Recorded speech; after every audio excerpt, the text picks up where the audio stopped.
कृष्ण विष्णु हरी गोविंद गोपाल, कृष्ण विष्णु हरी गोविंद गोपाल, मार्ग हा प्रांजळ वैकुंठीचा, सकळांची येथे आहे अधिकार, सकळांची येथे आहे अधिकार, कलियुगी उद्धार हरीच्या नामे, तुका म्हणे नामापासी चारी मुक्ती, ऐसे बहु ग्रंथी बोलिले, विठ्ठल विठ्ठल मना मिळवेया, हा सुख सोहळा स्वर्गी नाय, विठ्ठल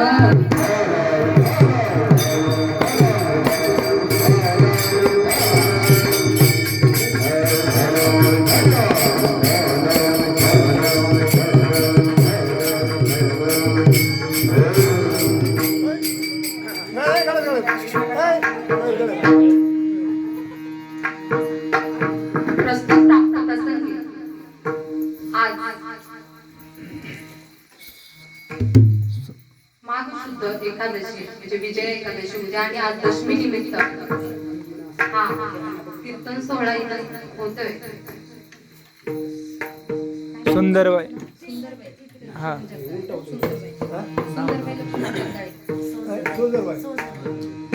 सोजरबाई लक्ष्मण जगदाळे यांच्या स्मरणार्थ या आजच्या दिवसाची कीर्तन सेवा माझ्यासारख्या पामराकडे आली आणि जगदाळे महाराजांचे आज अन्नदानाचे पंगत या दशमी निमित्त आहे. त्यानिमित्त हसणारा मला वाटतं मासिक सोहळा तुम्ही करता सुंदर असं मंदिर, छान परिसर आणि या परिसरातले सगळे भाविक भक्त, माझे माता पिता, बंधू भगिनी, कारण कसं आहे, तुम्ही संत माई बाप कृपा.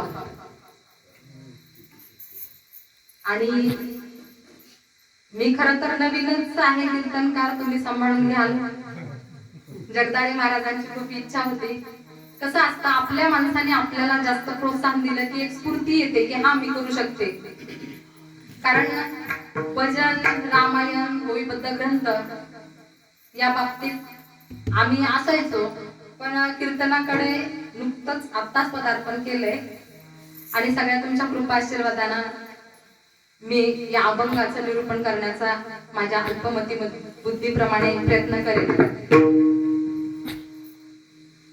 आजच्या सेवेसाठी घेतलेला अभंग जगत वंदनीय जगद्गुरु वैराग्याच्या मूर्ती तुकोबाराय यांचा 4 चरणांचा असणारा अभंग आज आपण निरूपणासाठी घेतलाय. लागून या पाया विद्वित तुम्हाला कर टाळी बोला मुखी नाम. म्हणजे जगद्गुरु तुकोबारायांनी विनवणी करताय बघा. म्हणजे विनवणी कशी असते, विनवणी 2 प्रकारची, एक कर्तव्य विनवणी आणि एक प्राप्त विनवणी. मग कर्तव्य विनवणी म्हणजे काय? कारण आपल्या बघा, म्हणजे उदाहरण द्यायचं झालं तर आपल्या कुटुंबाप्रती आपलं काही कर्तव्य असतं. आपण देवासमोर गेलो की देवाला मागतो ना, म्हणून आपण देवासाठी आपल्या घरच्यासाठी सुख मागतो, आपल्या मुलाबाळांसाठी सुख मागतो. हे आपलं कर्तव्य, म्हणजे हे कर्तव्य झालं, कर्तव्याची विनवणी.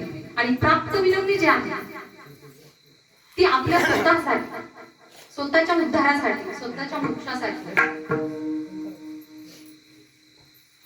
असं विनवणीपर हा उद्देशपर असणारा हा अभंग जगद्गुरु तुकोबारायांनी विनवणी करून सांगताय. आणि या माघ दशमी, आज माघ दशमी आणि उद्या विजय एकादशी आहे. विजय एकादशीचं महात्म्य नारद मुनींनी जेव्हा ब्रह्मदेवाला विचारलं, विनंती केली की या विजयादशमीचं महात्म्य आहे तरी काय, ह्याची उत्पत्ती कशी झाली किंवा सुरुवात कुठून झाली, तेव्हा ब्रह्मदेवांनी सांगायला सुरुवात केली. एक फार मोठं, म्हणजे पृथ्वी तलावर एक फार मोठा राक्षस होता. त्याची सोन्याची लंका होती. म्हणजे तो राक्षस कुळातला राजा म्हणजे रावण. आणि या रावणानं काय केलं, पृथ्वी तलावर, ह्या भूतलावरच्या लोकांना खूप त्रास द्यायला सुरुवात केली. कारण तो राक्षस कुळातला होता. त्याच्या मायावी रूपानं प्रत्येक भूतलावरच्या प्रत्येक जीवाला त्याच्यापासून त्रास व्हायचा, कारण तो राक्षस कुळातला होता. आणि मग ब्रह्मदेवांनी सांगताना असं म्हटलं की ह्या राक्षस कुळाचा नाश करण्यासाठी भगवान विष्णूंना प्रभू रामचंद्रांचा अवतार घ्यावा लागला. तेव्हा दशरथाच्या, परमेश्वराच्या कृपाशीर्वादाने दशरथाच्या पोटी प्रभू रामचंद्रांचा जन्म झाला. म्हणजे राक्षस कुळाचा नाश करण्यासाठी प्रभू रामचंद्र तिथे अवतरले. तसे शेषाचा अवतार असणारा लक्ष्मण भैया, शंखाचा अवतार असणारा भरत राजा आणि सुदर्शन चक्राचा अवतार असणारा शत्रुघ्न, हे 4 वीरपुत्र ह्या राक्षस कुळाचा नाश करण्यासाठी सिद्ध झाले. मग पुढे दशरथ राजाची ही 4ही मुलं एवढी विद्वान, नीतिमत्ता, नीती, न्याय सगळ्याच गोष्टीत ते श्रेष्ठ होते. परंतु हा राक्षस कुळातला राजा रावण ह्यांनी पृथ्वी तलावर इतकं दुराचारी वागणं, व्यभिचारी, सर्व देवदेवतांना तर बंदीखान्यात टाकलेलं, त्यांना दिलेला त्रास. मग राजा दशरथाने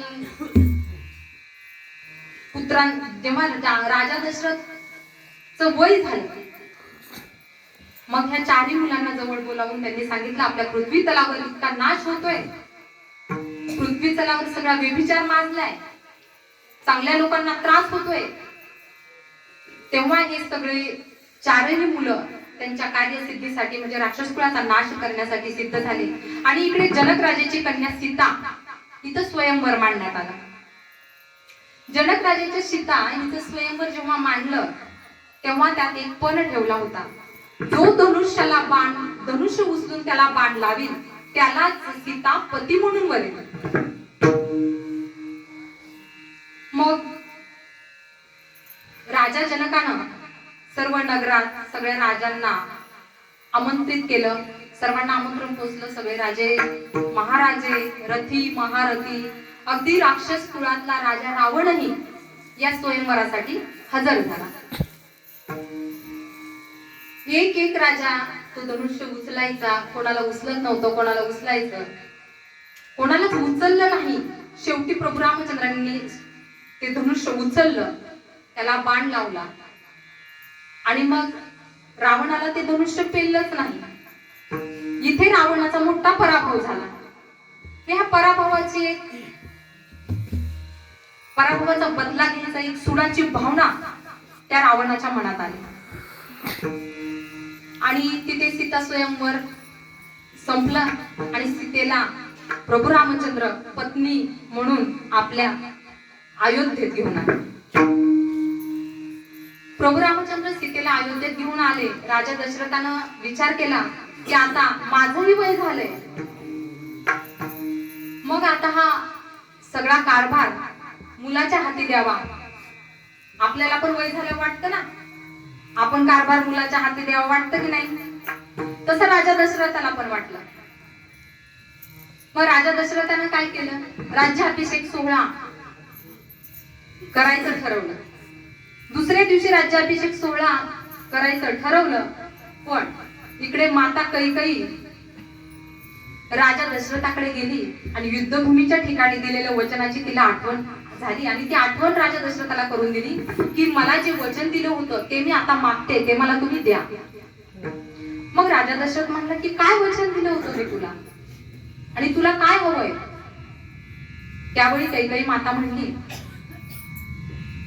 की हे राज्याभिषेक भरताला हे राज्य द्यावं आणि प्रभू रामचंद्र 14 वर्ष वनवासाला पाठवा. पितेची आज्ञा, पित्याचं वचन पाळण्यासाठी प्रभू रामचंद्र 14 वर्ष वनवासाला जाण्यासाठी सज्ज झाले. कारण पित्याचं वचन होतं. कारण रामायणामध्ये बघा, रामायण हे शिकवतं भाऊ भाऊ कसं राहावं, नातेसंबंध कसे सांभाळावेत हे रामायण शिकवतं. कारण पहा, कैकेयीने हा हट्ट केला तेव्हा कौसल्य माता म्हणाली नाही की तुझ्याच मुलाला का राज्याभिषेक आणि माझ्या मुलाला का वनवासाला पाठवती, नाही म्हणली कौशल्य माता. आणि जेव्हा प्रभू रामचंद्र वनवासाला निघाले तेव्हा लक्ष्मण भैया सुद्धा त्यांच्या सोबत निघाले. तेव्हा उर्मिलेनी नाही म्हणलं की मोठ्या भावासाठी तुम्ही का चाललाय, काय गरज आहे तुम्हाला जायची, असं उर्मिला नाही म्हणली. आणि भरताने सुद्धा प्रभू रामचंद्रांच्या पादुकांची पूजा केली. कारण भरताला सुद्धा बरं वाटत होतं का? नाही. पण प्रभू रामचंद्रांनी सगळ्यांची समजूत काढून आपल्या पित्याचं वचन पाळण्यासाठी प्रभू रामचंद्र वनवासाला निघाले. वनवासाला जात असताना वाटेत पशु पक्षी, लक्ष्मण भैया तर सोबत होतेच, सीता माता पण निघाल्या. कारण बघा, नवीन नवरी लग्न करून जेव्हा घरात येते आणि दुसऱ्याच दिवशी नवरा जेव्हा वनवासाला जातो त्या मुलीची अवस्था काय होत असेल. पण तेव्हा सीता माता नाही म्हणली की मी नाही, मला नाही जायचंय, प्रभू रामचंद्रांसोबत मी नाही जाणार, असं सीता माता नाही म्हणली. आणि तिची सासू कौशल्या पण नाही म्हणली की सुनेचं पहिलं पाऊल घरात टाकलं आणि माझा मुलगा वनवासाला गेला. कारण हे विचार त्यावेळेचे नव्हते. आत्ताच्या सासा म्हणतील कदाचित, पण ते विचार तेव्हा नव्हते. सीता आईसाहेब सुद्धा प्रभू रामचंद्रांसोबत वनवासाला निघाल्या. वनवासाला जात असताना त्यांना एका पर्णकुटी दिसली आणि त्या पर्णकुटीत त्या पंचवटीच्या ठिकाणी सीता मायसाहेबांना ठेवलं. आणि प्रभू रामचंद्र जेव्हा सीतामाईला त्या जंगलात एक हरिण दिसलं, त्या हरणाची कातडी इतकी रेशमासारखी होती आणि सहजच ते हरिण जेव्हा सीतामाताने पाहिलं आणि रामाला हट्ट केला, म्हणजे आपल्या पतिदेवांना हट्ट केला की मला या हरणाच्या कातड्याची चोळी पाहिजे. शेवटी स्त्री हट्ट आहे, पुरवावा लागतो. ते पहिल्यापासूनच चालत आजही चालू आहे. आणि प्रभू रामचंद्रांनी सीतेचा तो हट्ट पूर्ण करण्यासाठी ठीक आहे म्हणले, मी शिकारीला जातो, त्या हरणाची शिकार करतो. मग ते मायावी मृग होतं, ते राक्षस कुळातलंच होतं. आणि प्रभू रामचंद्र जेव्हा शिकारीसाठी गेले, इकडे सीतामाई पर्णकुटीत लक्ष्मण भैयाला सांगितलं सीतेचं रक्षण कर, मी येतोच. तेव्हा प्रभू रामचंद्र शिकारीसाठी गेले. शिकारीसाठी गेल्यानंतर प्रभू रामचंद्रांनी बाण मारला. बाण मारल्याबरोबर ते मृग, ते हरिण वाचवा वाचवा वाचवा असं म्हणू लागलं. इकडे लक्ष्मण भैयाला वाटलं प्रभू रामचंद्रांना काय झालं की काय, प्रभू रामचंद्रांना काही झालं तर नाही ना, अशा शंका कुशंका लक्ष्मण भैयाच्या मनात आल्या. मग लक्ष्मण भैयाने ठरवलं की आता प्रभू रामचंद्राकडे, आपल्या मोठ्या भावाकडे पळत जावं, पण इकडे सीतेचं रक्षण करायचं होतं. मग सीता मातेला लक्ष्मण भैयाने सांगितलं. सीता माता म्हटले की जा ना तुम्ही, एवढा आवाज येतोय, तुम्ही जा, इथे का थांबलाय. सीता माताने लक्ष्मण भैयाला पाठवलं, पण लक्ष्मण भैयांना काळजी होती की सीता मातेला असं एकटं सोडून जायचं कसं, म्हणून लक्ष्मण रेषा आखली की या लक्ष्मण रेषेच्या बाहेर एक पाऊलही ठेवायचं नाही. आणि मग लक्ष्मण भैया पण निघून गेले. पण ते हरिण म्हणजे एक मारीचा राक्षस होता. आणि ही सगळी खेळी कोणाची होती, रावणाची. रावण भिक्षा मागण्यासाठी तिथे आला, सीतामाईला भिक्षा मागितली. सीतामाई भिक्षा वाढण्यासाठी बाहेर आल्या आणि त्यांनी नजर चुकीने ती लक्ष्मण रेषा ओलांडली आणि रावणाने सीता पळून गेली. रावणाने सीतेला अशोकवनात नेऊन ठेवली. या अशोकवन म्हणजे 7 समुद्र पलीकडे नेऊन ठेवली. एवढ्या लांबचा प्रवास. जेव्हा प्रभू रामचंद्र पर्णकुटीकडे आले, आता शेवटी ते देवादित देव आहेत, त्यांना समजलं. मग आता हे दोन्ही भावंड सीता शुद्धीसाठी तेथून आपला प्रवास पुढे सुरू केला. पुढे गेल्यानंतर पशु पक्षी भरपूर भेटले. आता सीता शुद्धीसाठी चाललोय तर सेना पाहिजे. मग त्यांची सेना म्हणजे पशु पक्षी, विशेष करून वानर सेना जास्त जमली. मग त्यात हनुमंत असतील, सुग्रीव असतील, असे अनेक वानर जमले.